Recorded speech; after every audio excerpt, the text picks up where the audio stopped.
More now on former world champion boxer Rikki Hаттon, who has died at the age of 46. Let's cross to the BBC Sports Centre for more, and Hugh Ferris is there for us. Hugh, a really shocking day as the world takes in the news that this boxing legend has passed away.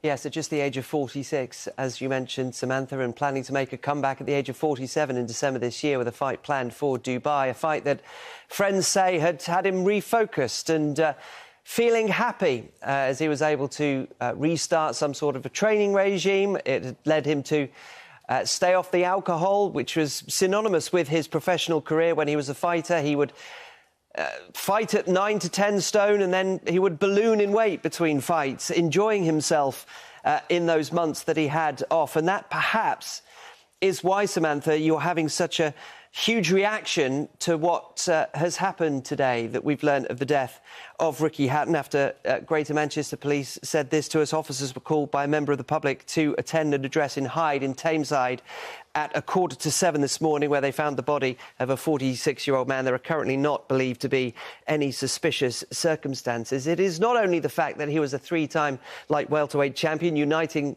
that division in 2005, but also in addition to that, and most crucially, I think, in the telling of the Rikki Hitman Hаттon story, is that the following that he had, and the reason that he had that following from both those people in Manchester who are meeting up at the Etihad later today for Manchester City against Manchester United, he was able to call upon the support of both blue and red, even though he was a very staunch Manchester City fan. He was able to call upon that support on account of not only the way that he fought. He was a relentless body puncher. He managed to knock out Juan Castillo in his first Vegas fight in 2007, in the summer of that year, with a body blow. That is a very rare thing in the world of boxing. You go for headshots. It's not the ones in the ribs that get you, but he was able to do that, such that it was his power on the inside, as they say in boxing parlance. He would risk getting hit on the head on the way in every single time, but he still went back relentlessly in that brawling style of his. So not only the style, but also his personality, to which I alluded as we started this conversation, Samantha. He is one of those people who reflected his upbringing in Hyde, a suburb of Greater Manchester, and indeed in the way that he conducted himself as a professional in between those fights. Yes, if you went on a night out with Rikki Hаттon, you could be sure he would pay every last penny for every last person who was in his entourage. He was an incredibly popular person amongst his friendship group, yes, but also amongst those thousands, the tens of thousands. He would sell out the Manchester Arena, as he did so for a famous fight in 2005 when he reached global attention by beating the Australian Kostya Tszyu, who was a legend of the game himself. He beat him for the IBF light welterweight title. He essentially just outlasted him. Kostya Tszyu, this great fighter, eventually not getting up from his seat late on in that fight because he couldn't withstand any more of what Rikki Hаттon was dishing out to him.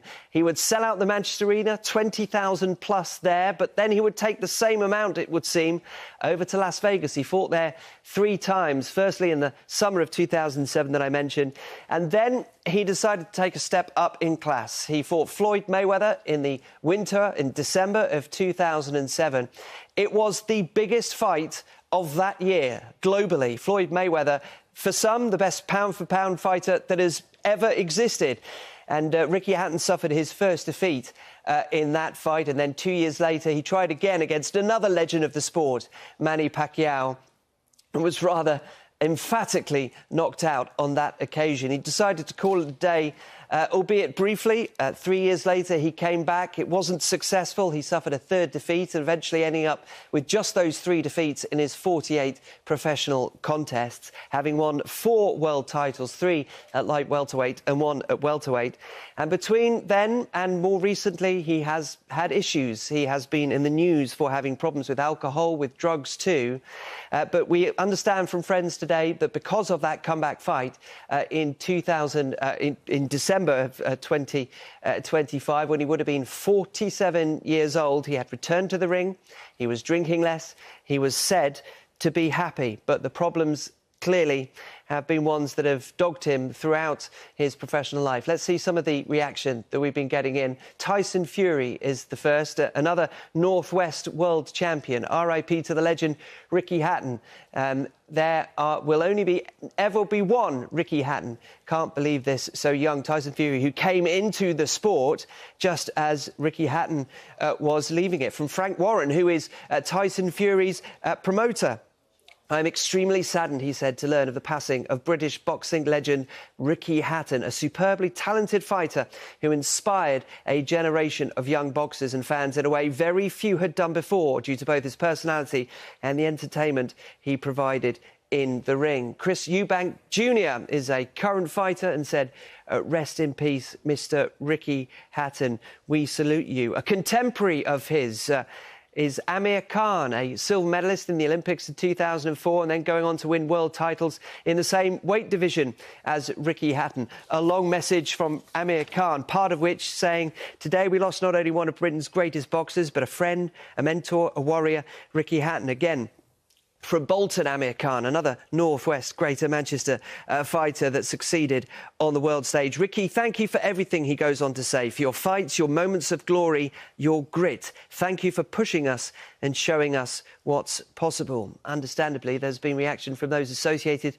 with Manchester City, the club he loved, and reflected on the colour of his shorts that he wore in the ring each and every time. They were the same sky blue as his beloved football team. We'll miss you, Rikki, says Vincent Kompany, the current Bayern Munich manager, of course, but former Premier League winning captain for Manchester City. Our thoughts are with the family and friends. Rest in peace, legend. He is survived by 3 children, including Campbell, who is a fighter himself.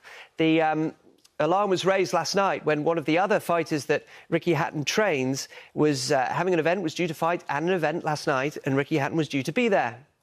Rikki Hаттon did not appear at that, and that certainly caused a concern amongst his friendship group. And from what I understand from those friends, that concern was taken to the police, who, as we say, visited the house at 6:45 this morning. He was a superstar, and it's not an easy word to use at this time, because many who die so young and after such achievement are called that. But given his ability, Samantha, to not only bring boxing fans to his fights, but also bring those from outside of boxing to his fights and following his story, it is an incredibly sad day, and it is being felt by many from the world of boxing and beyond.